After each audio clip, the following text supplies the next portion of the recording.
Welcome to Dollars and Cents with Freedman Financial, the home for financial advice in a language you can understand. Created by Marc Freedman of Freedman Financial, he and his team of certified financial planner professionals will discuss timely topics that help individuals and families make smart financial decisions. And now, get ready for this week's edition of Dollars and Cents with Freedman Financial. Welcome back to another edition of Dollars and Cents with Freedman Financial. It is 2026. We're kicking off the year with a lot of exciting information. Absolutely. My name is Marc Freedman. And I'm Marion Gilbert. And we're here to provide you with some financial advice in a language you can understand. 2026, Mark, a new year, a new beginning. A new beginning, yeah. We were out with somebody today for lunch, and he said to us, well, we start the year all over again. I started zero. He's in sales. Yeah, exactly. And man, what a terrible, difficult thing to have to know is that you measure how you did last year, and then January 1st, you're back to zero. Yeah. Well, he has existing clients. As you know, we have existing clients, so that's really nice to be able to develop a relationship over the years. And he does as well, so I'm sure he can sort of count on some people, but it's a slightly different arrangement. Yeah, and at Freedman Financial, I mean, our advice is continual. That's right. It's, you know, because when don't you need it, right? That's right. Whether the markets are up or markets are down, right. Whether the economic environment is good or bad, whether you have a job or whether you don't, right. Whatever it is, you're going to need some kind of financial advice. You certainly do. Because we all need money. That's right. And you know what? I was listening to a podcast this morning, you know, my favorite thing.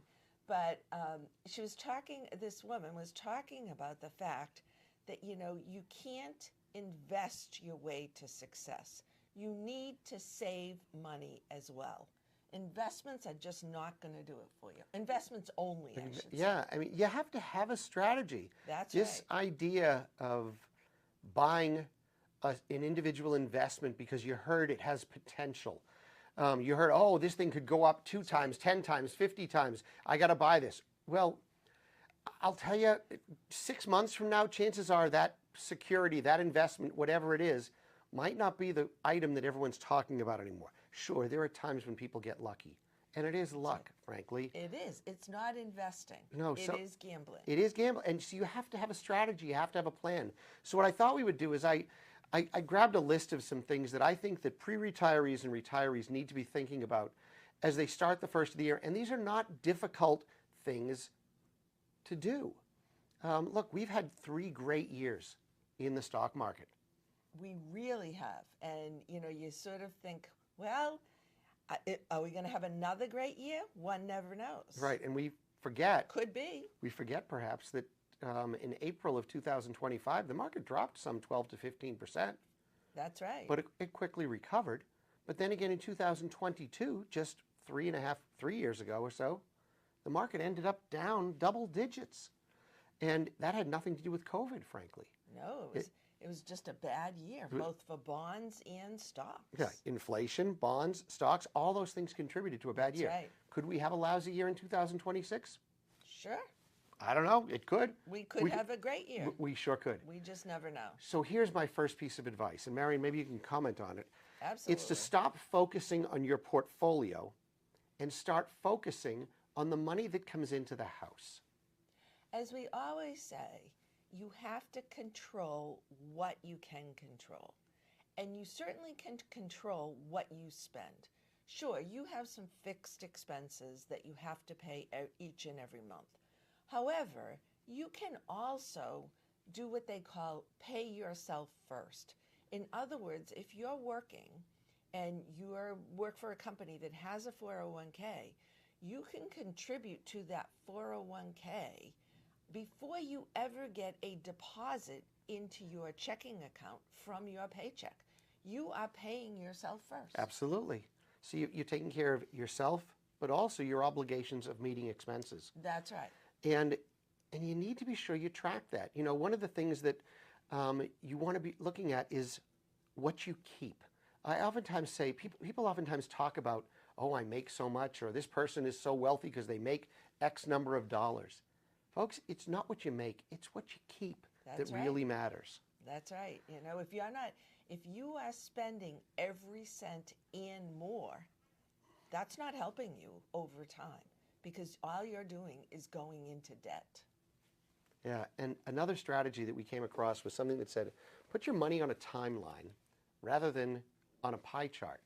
And what I mean by that is to imagine your money needs to work for you today and it needs to work for you in the future.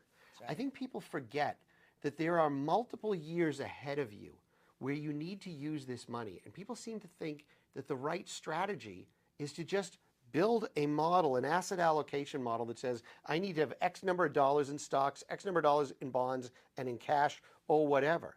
But in reality, your money has to be on a timeline where you're saving money over time, also knowing that there are going to be periods of time when you need to spend extra money too. That's right. And you need to think about what is that timeline and what are the needs, the financial needs during those different periods of time. Is it aggressively saving, or is it a time frame when maybe you have a child going to college and you need to pay for college, so you're going to need to take some withdrawals. So you need to figure out what that timeline is and focus on that. Yeah, and what's the likelihood you're going to need another car periodically? That's right. Or the roof is going to go, or you'll need to replace the driveway or the boiler, or you want to redo your kitchen. And we run into this a lot. All the time. Clients will say to us, oh, but this is just a one-time thing with my house. I don't know about you. I own a house, and every year there's a one-time thing. It's always, well, this is the only time I have to do this. Well, maybe, then there's something else. That's right. So this year it's a refrigerator, next year it's a washer dryer. You never know. And then, you want to save also for things for you, like a vacation. That's right. And you shouldn't sacrifice those things. We always talk to our clients about how can you plan for the future while also living with one foot in the present. That's right. It's very important to enjoy life now. Absolutely. One never knows how long you're going to be around. So let's talk about that for a minute, Marion. How long will we live? And when we do planning, we don't know the answer to that. Absolutely. But I'll ask you as a listener or a viewer, how long, if you were to build a financial plan to say, I want to make sure that I don't run out of money, or maybe I want to not only run out of money, but I want to leave a legacy to my kids. How long should we plan on our projections for how long you're going to live? That's right. And a lot of people will say, oh, and particularly, so we typically plan to age 100. We do projections out to age 100. If somebody has some serious illness, it's a little bit different. But for somebody who's relatively healthy and has, in the 60s, say, we go to 100. Mm-hmm. Chances are, if you're married, one of the spouses will live to age, into their 90s or well into their 90s.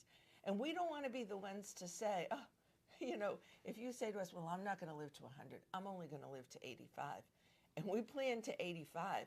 When you're at 87, we don't really want to say, hey, guess what? You don't have any money left because you said 85. Yeah, and we want to try to be realistic, and that's where we look at everything in your financial life. Try to understand what all of those sources of income might be, potential inheritances you might receive, expenses along the way, all of that. Because what's interesting, there's many people that try to do this financial planning thing on their own. There's a lot of financial planning software programs that are out there that are pretty basic and available for you to use.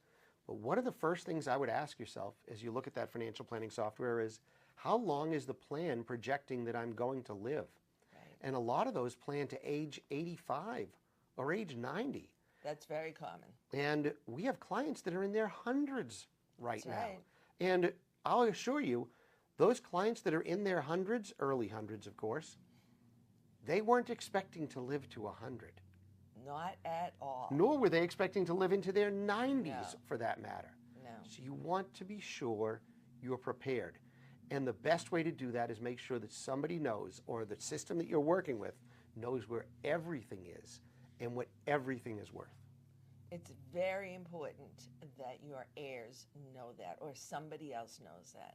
Whether you're just incapacitated and somebody needs to take over paying bills for you, or whether you pass away and somebody else needs to manage those finances and distribute it as you wish. Yeah, speaking of that, Marion, it's January, and so people are going to start thinking about having to file their taxes for the beginning of this year. Right. And yeah, there's a lot of tax forms that come, and you may be surprised. I think people are going to be surprised this year about what their tax liability might be. If you are one that doesn't have much in the way of investment accounts, personal investment accounts, I think you're going to find yourself paying less in taxes.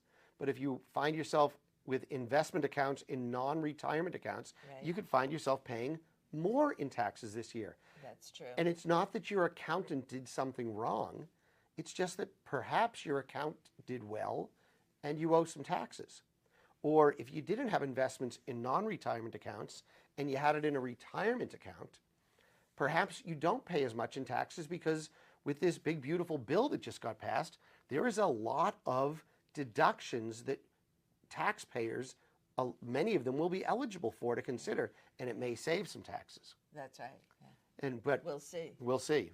But the one thing that I caution you on, if you have any online accounts, whether it's Robinhood or E-Trade or a Capital One account, whatever it might be, make sure that you are downloading those 1099s because those also count as part of your taxes. Just because the online company doesn't mail you the tax form doesn't mean that you're not liable for the taxes due on the earnings. They do usually send you an email saying that your tax information is available.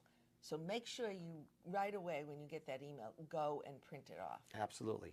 And lastly, before we wrap up, I want to remind people as we head into the new year, I want you to take a minute to review your beneficiary designations. So important. People forget this all the time. And I'm talking about perhaps some of the beneficiary designations that you assigned to someone when you start up a 401k years work. ago. Yeah. Maybe you still have 401ks with your old company, and maybe you name your mom as the beneficiary. We've seen that. And you're married and have 3 kids. Or maybe you're on your second or third husband, and you want to make sure that the new husband gets the money, not that crummy old husband. If you don't fix that, That's right. you're SOL, as they say. Yep. So that's certainly true. I strongly encourage you to look at your beneficiary designations. Take a look at your wills and your trusts and make sure they are brought up to date. Make sure you have a healthcare proxy and a power of attorney. If you need a trust, get a trust. And if we can refer you to somebody to give you those types of answers, we're happy to do that. Right. So that's so important. We've seen all of these things happen, even though you might think, oh, this would never happen to me. It does, and it has. So be careful. I can't say we've seen it all, but we've seen a lot. We certainly have. Yeah, so what you get for being around a That's while. right. So Marion, as we wrap up, are there any other final strategies or any other thoughts you might have? Well, like I said during the conversation, control what you can control and really focus on what your priorities are and what your goals are. If you want to retire early, you can do it. You just need to strategize how to do it. If you want to, create this exorbitant lifestyle in retirement, you just have to figure out how to do that and what it looks like. And, that's where financial planners like us can come in and help remarkably on our life. And so if now is the time for you to get serious about your financial planning and investment management needs, we hope you'll give us a call, schedule time here in the office.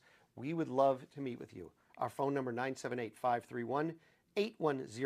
That's 978-531-8108. Or you can visit us on this thing called the World Wide Web at FreedmanFinancial.com. That's Freedman. 2 E's and a D. Financial.com. And in fact, if you go to the bottom of any page on our website, you can put in your name, your email address, and you'll be registered for our weekly free newsletter that lands in your inbox every Friday at 10:30 in the morning. All good information. And that's what we call financial advice in a language you can understand. That's going to do it for us this week. We'll see you again next week with more dollars and cents. Have a great day, everybody. Bye-bye. And here's to a great year in 2026. Absolutely. Thank you. Bye-bye. Thank you. Bye. During today's episode of Dollars and Cents with Freedman Financial, your host may have discussed specific financial planning and investment ideas that are for general information only and not intended to provide specific advice or recommendations. Please remember that investing involves risk and may include loss of principal. Always consult a certified financial planner professional, qualified attorney, or tax advisor prior to investing to determine what is appropriate for you. Securities and advisory services offered through LPL Financial, a registered investment advisor, member FINRA, SIPC.